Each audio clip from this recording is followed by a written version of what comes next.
इस वीडियो के स्टार्टिंग में जितने भी ऑडियंस थी वो बस सेंटर में उस फिगर को देख रही थी और जो मिस्टिकल हेवन सेक्ट के एल्डर्स थे वो लोग भी बस जू फैन को देख रहे थे। और जो एल्डर जुन होते हैं वो कहते हैं आखिरकार डीमन स्कीमिंग सेक्ट इस जैसे डीमन को कहां से ले आया और इस लड़के से फाइट करना एक सुसाइड से कम नहीं है। और जो उनकी आंखें थी वो बीस्ट टाइमिंग सेक्ट के एल्डर लुक के ऊपर थी। एल्डर लुक की सिर्फ सोल बची थी और वो एल्डर्स बीस्ट टाइमिंग सेक्ट के एल्डर की बॉडी को ढूंढ रहे थे, पर तब भी वो लोग एक उसकी बॉडी का पीस भी नहीं पाते हैं। उसकी बॉडी पूरी तरीके से डिस्ट्रॉय हो चुकी थी और ये देखकर उनकी भी बॉडी सिवर करने लगी थी। और जो सिवर हुआ होती वो कहती आखिरकार एक डिसिपल की पावर इतनी कैसी हो सकती है, ये बिल्कुल ही पॉसिबल नहीं है। और मिस्टिकल हेवन सेक्ट के जितने भी डिसिपल्स थे वो सब कह रहे थे अगर मेरी इस मॉन्स्टर के सामने फाइट हुई तो मैं पहले ही हार मान लूंगी, भले ही सब लोग कुछ भी कहें मुझे उससे फर्क नहीं पड़ता। और मिस्टिकल हेवन सेक्ट के जितने भी डिसिपल्स थे वो सभी लोग भी पत्ते की तरह हिल रहे थे, कांप रहे थे। और फिर हीलियम फ्लेम की एक डिसिपल होती है वो यनमू से पूछती है जिसका नाम यूमी था।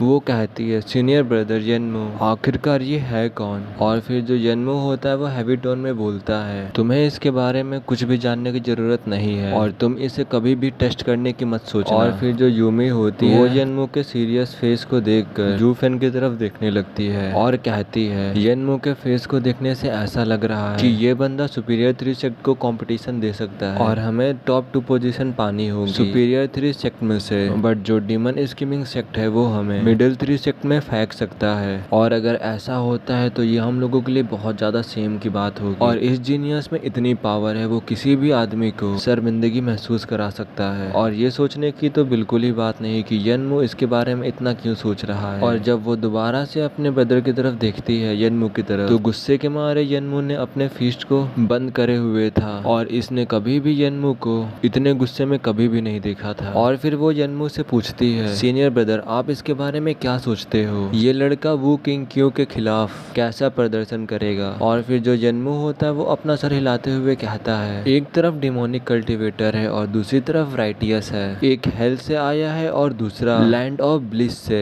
एक बहुत ज्यादा ब्रूटल है and the other is just. और जो लोग डिफरेंट पाथ पे चलते हैं उनका कोई भी कंपैरिजन नहीं किया जा सकता। और हालांकि ताकत के मामले में वो किंग क्यू को इस लड़के के पंच की ताकत को सहना पड़ेगा, मतलब उसे भी बहुत ज्यादा मुश्किल होगी इस लड़के से अगेंस्ट में फाइट करने के लिए। और ये सुनकर जो उस लड़की का दिल था वो पूरी तरीके से कांप चुका था और यनमू खुद से इस लड़के की तारीफ कर रहा था। और इसका मतलब ये है कि ये लड़का किसी भी टैलेंट से फाइट लड़ सकता है और किसी का भी सामना कर सकता है और वो किंग क्यू भी इसके सामने कमजोर पड़ सकता है। और दूसरी तरफ हमें तीनों हैन ब्रदर्स को दिखाया जाता है जो कि ये देखकर वो तीनों ही हिल चुके होते हैं, उनके कोर्स तक कांप चुके होते हैं। और जो उनका एल्डेस्ट ब्रदर होता है वो अपने दोनों ब्रदर से कहता है अगर हमें इस लड़के के पंचे से सफर नहीं करना है तो हमें इससे फाइट इग्नोर करनी होगी। और वो दोनों भी अपने भाई की बातें सुनकर अपने अपने सरों को झुका लेते हैं और वो लोग भी उस जूफेन के पंच को देखकर अब जूफेन से कुछ भी लेना देना नहीं चाहते थे और इस टाइम पर अब वो लोग जूफेन से दूर रहना चाहते थे। और जो एल्डर्स थे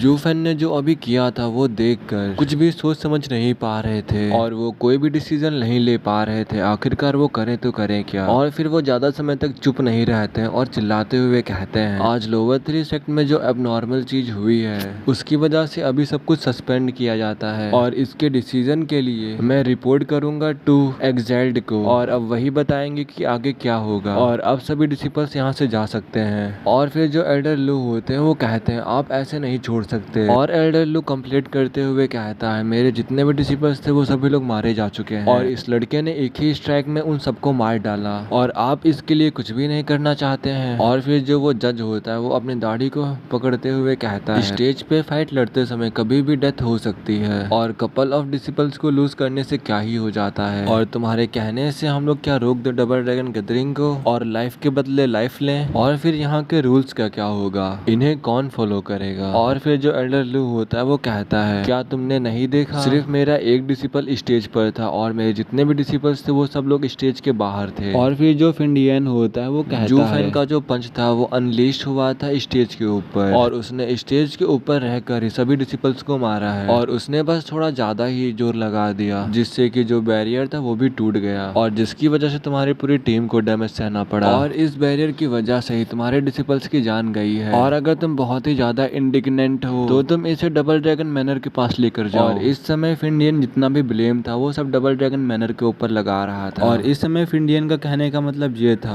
एल्डर लू तुम जाओ और रिपोर्ट करो जाके डबल ड्रैगन मैनर को। उन्होंने ही कमजोर बैरियर लगाया था और इसमें जूफेन की कोई भी गलती नहीं और फिर जो एल्डर लू होता है वो कहता है लोअर 3 सेक्ट के लिए क्यों ही स्ट्रॉन्ग बैरियर लगाना चाहिए और ये सारी गलती उस फ्रीक की है जिसने इतनी पावर को रिलीज किया और उसी की वजह से मेरे सारे डिसिपल्स मारे गए और सारी की सारी गलती उसी लड़के की है और उसे इतनी ज्यादा पावर को रिलीज ही नहीं करना चाहिए था। और फिर जो जज होता है वो उन दोनों के ही समझाता है और वो कहता है आज के लिए इतना ही और अभी हम इसे यहीं पे रोकते हैं और अब जो भी डिसीजन होगा वो एग्जैक्ट ही लेंगे। और क्या आप लोगों को डबल ड्रैगन मैनर के ऊपर बिल्कुल भी भरोसा नहीं है? और वो दोनों ही डबल ड्रैगन मैनर का नाम सुनते ही रुक जाते हैं क्योंकि उन्होंने इस समय डबल ड्रैगन मैनर का नाम रख दिया था और इस समय उनके पास कोई भी चॉइस नहीं थी इस बात को यहीं पर रोकने के अलावा। और एल्डर लू थे वो जाते समय वो बस जूफेन को ही बहुत ज्यादा गुस्से में देख रहे थे और ऐसा लग रहा था कि वो जूफेन से बदला लेना चाहता है। और फिर जो फिंडियन भी होता है वो अपने सारे डिसिपल्स को लेकर वहां से चला जाता है और जब वो सभी लोग वापस आ जाते हैं तब वो लोग जूफेन से पूछते हैं जूफेन आखिरकार आपने वहां पर स्टेज पे ऐसा क्यों किया? क्या उस लड़के के वर्ड्स ने आपको गुस्सा दिला दिया था जिससे कि आपने ऐसा रिएक्ट किया? और मैं भी वहां पर आपको ऐसा देखकर डर चुका था और आखिरकार आप इतना ज्यादा गुस्सा क्यों हो गए थे? और फिर जो जूफेन होता है वो कहता है क्या उसने मुझे टॉन्ट किया था पर आखिरकार मैंने कुछ नोटिस क्यों नहीं किया? और फिर वो लोग कुछ कदम पीछे बढ़ के कहते हैं अगर ऐसा नहीं था तो फिर आपने ऐसा क्यों किया? आपने उन सभी डिसिपल्स को क्यों मार डाला? और उस चीज से उनका सेक्ट भी बहुत ज्यादा नीचे गिर चुका है। और क्या आप उस प्लान को भूल गए थे जो आपने हमें बताया था? और फिर जो जूफेन होता है वो उस शैडो को याद करता है एंट्रेंस वाली और कहता है जो मेरा पंच था वो इतना ज्यादा भी हार्ड नहीं था और मैंने इतना खतरनाक अटैक नहीं किया था बट वो लोग इतने कमजोर थे कि वो लोग उसे सहन ही नहीं कर पाए तो आखिरकार मैं इसमें क्या ही कर सकता हूँ।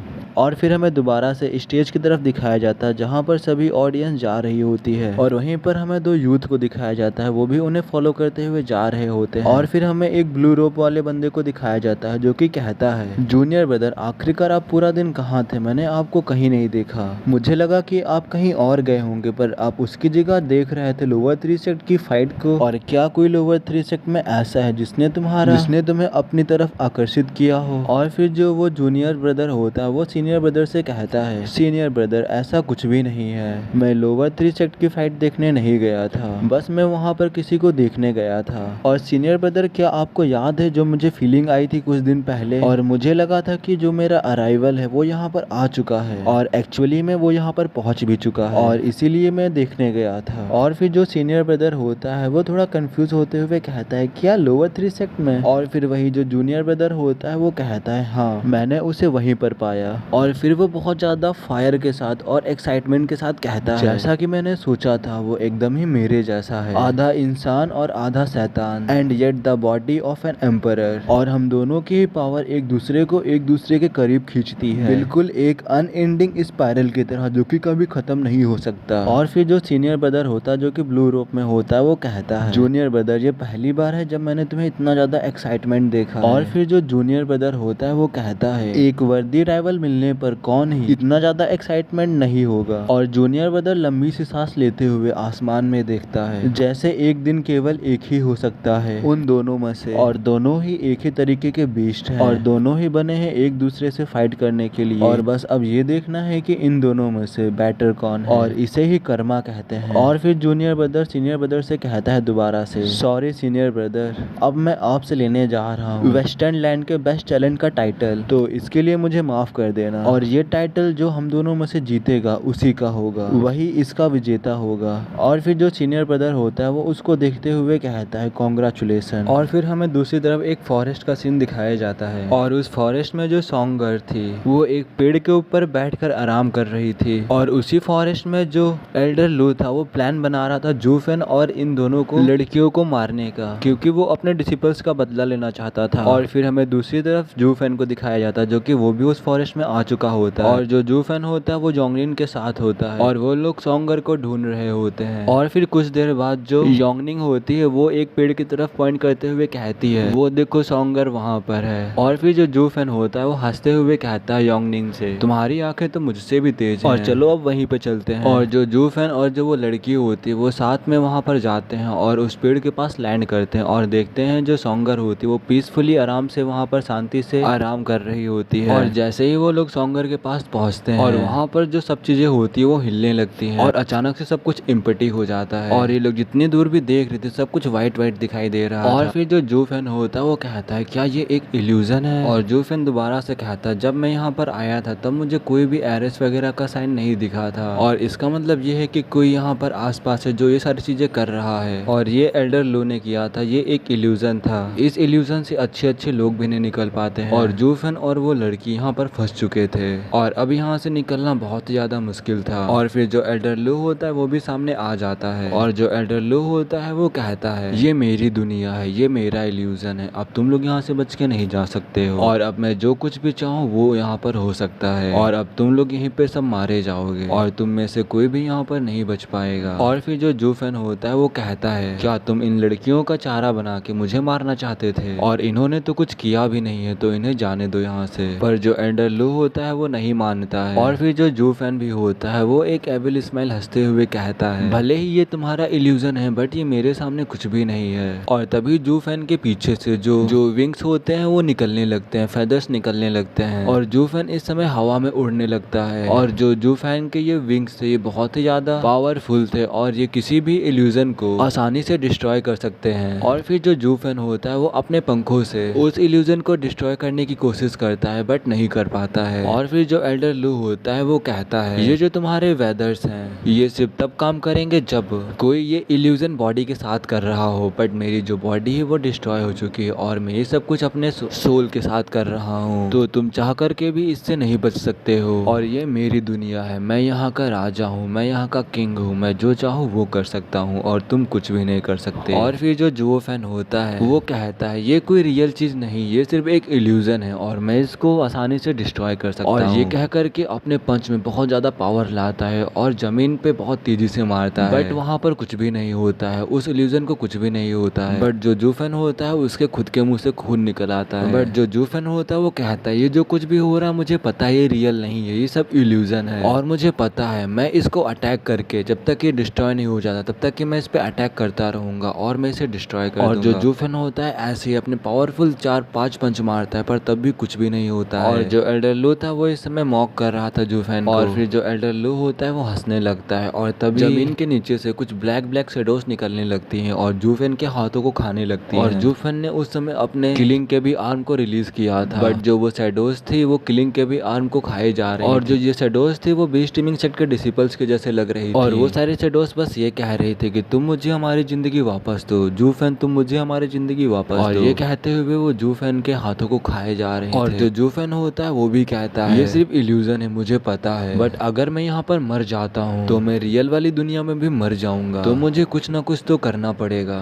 और फिर तभी वहाँ पर कोई आता है और वो एल्डर लू को मार देता है और फिर जो जूफेन लोग होते हैं वो एकदम सेफ हो जाते हैं। और वो एक एक्साइल्ड होता है डबल ड्रैगन मैनर का और वो उसको मारने के बाद जूफेन से कहता है तुम्हें मुझसे डरने की कोई जरूरत नहीं है, मैं तुम्हारे लिए नहीं आया हूँ तो तुम टेंशन मत लो। और फिर जब ये जूफेन सुनता है तो वो उन 2 लड़कियों को लेकर जाने लगता है और जो वो एक्साइल्ड होता है वो उसको बुलाता है बट तब भी जूफेन कहता है आपने अभी हमसे कहा था आपका हम लोगों से कुछ भी लेना देना नहीं है तो फिर अब आप हमें क्यों बुला रहे हैं। और इस समय जूफेन कोई भी रिस्क लेना नहीं चाहता था और फिर वो दोबारा से जूफेन को अपने पास बुलाता है पर जूफेन दोबारा से उससे मना कर देता है और वहाँ से जाने लगता है। और फिर तभी वो एक्साइल्ड होता है वो कहता है तुमको यहाँ पर आना ही पड़ेगा, मुझे तुमसे कुछ बात करनी है। और फिर जो जूफेन होता है वो कहता है अभी तो आपने मना किया था और आपने कहा था कि मुझसे कुछ भी लेना देना नहीं है इससे, पर आप मुझे अब क्यों बुला रहे हो। और फिर जो वो आदमी होता है वो कहता है मैंने अभी बस तुम्हारी मदद की है और अगर तुम मेरी जगह इस आदमी को मार देते तो पूरा बीस्ट टाइमिंग चेक तुम्हारे पीछे पड़ जाता और मैंने तुम्हारी इतनी हेल्प की है और इसके बदले में मैं भी तुमसे कुछ चाहता और अब तुम्हें मेरे पास आना ही होगा। और फिर जो जूफेन होता है वो भी उनके पास चला जाता है और उनसे बड़ी रिस्पेक्ट के साथ कहता है सर आप मुझसे क्या चाहते हैं प्लीज आप मुझे बताइए। और फिर जो आदमी होता है वो भी जूफेन